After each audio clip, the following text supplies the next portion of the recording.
নমস্কার, সোহম শক্তি ট্যারোতে আপনাদের সকলকে স্বাগত। আজকের কালেকটিভ এনার্জিতে দেখে নেব কী চলছে।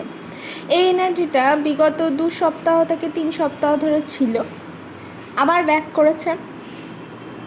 মূলত আপনি ওভার থিঙ্কিংয়ের চাপে নিজের সামনের দিকটা দেখতে পাচ্ছেন না, মানে অত্যাধিক টেনশান করছেন কোনো বিষয় নিয়ে।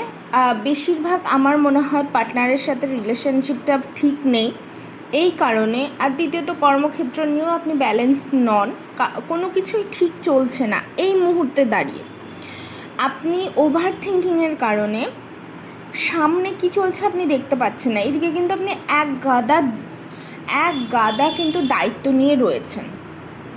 এইটা একটা দীর্ঘ যদি বলি সময় ধরে, প্রায় অলমোস্ট 1 বছর ধরে আপনাদের এই সিচুয়েশনটা কিন্তু চলছে।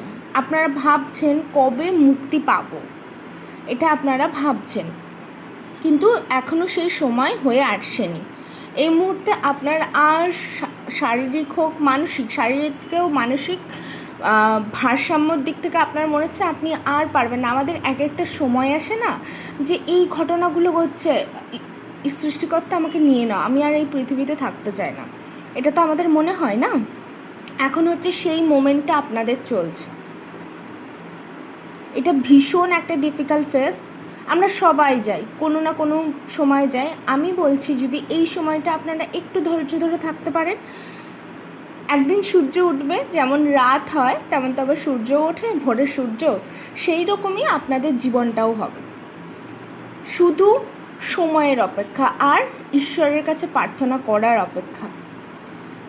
যখনই পারবেন ঈশ্বরকে বলুন, ঈশ্বরের সাথে আপনার যোগ স্থাপন করুন। তার মানে এই নয় সারাদিন হচ্ছে আমি কোনো ঈশ্বরের নাম নিচ্ছি বা যারই নাম নিচ্ছি। আপনি কানেক্টেড হন কিভাবে, যে আমাকে আপনারা সৃষ্টিকর্তাদের বলুন যে আমাকে যেন সঠিক পথে নিয়ে যাও আর আমার পাশে থেকো। তাই বলে এইটা চাইবে না যে আমাকে এটা দাও ওটা দাও, সেটা না। কখনো ঈশ্বর হচ্ছে আমাদের বাবা মা, সৃষ্টিকর্তা আমাদের বাবা মা, তাদের সাথে ডিল করা যায় না, কখনোই ডিল করা যায় না। তো তাদের কাছে আপনাকে সারেন্ডার মুডে থাকতে হবে। আমি বলছি আপনি যেদিন আত্মসমর্পণ করবেন তারপর থেকে দেখবেন আপনার জীবন কতটা সোজা, সহজ, সরল হয়ে উঠেছে। আমরা সবাই যাই এরকম পরিস্থিতির মধ্যে দিয়ে, কেউ একটু বেশি, কেউ একটু কম। তো তার পরবর্তীকালে আপনারা যেটা চাইছেন না, রিলেশনশিপ বা শিপের মধ্যে একটা ব্যালেন্স করে চলতে, সবার সাথে কথা বলতে, সেই জিনিসটাও হবে। তখন কি হবে বলুন তো, আপনারা যদি একটু আত্মসমর্পণ করেন, ঈশ্বরের আশীর্বাদ কিন্তু আপনারা পেতে চলেছেন।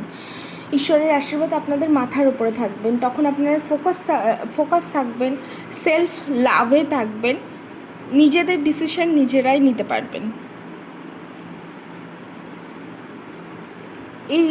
এই এনার্জিটা অবশ্যই আপনারা ক্লেম করবেন আর শেয়ার যেন অবশ্যই করবেন, কারণ আমাদের কিন্তু এনার্জি এক্সচেঞ্জ এইভাবেই হয়। আর কারোর যদি পার্সোনাল রিডিং লাগে তাহলে রিডিং অ্যাভেলেবেল আছে, পার্সোনাল রিডিং, সেটা বাংলাদেশেও অ্যাভেলেবেল আছে। তো ভালো থাকবেন আর নিজেকে আগে আত্মসমর্পণ করতে হবে, তাহলে সব ঠিক হয়ে যাবে।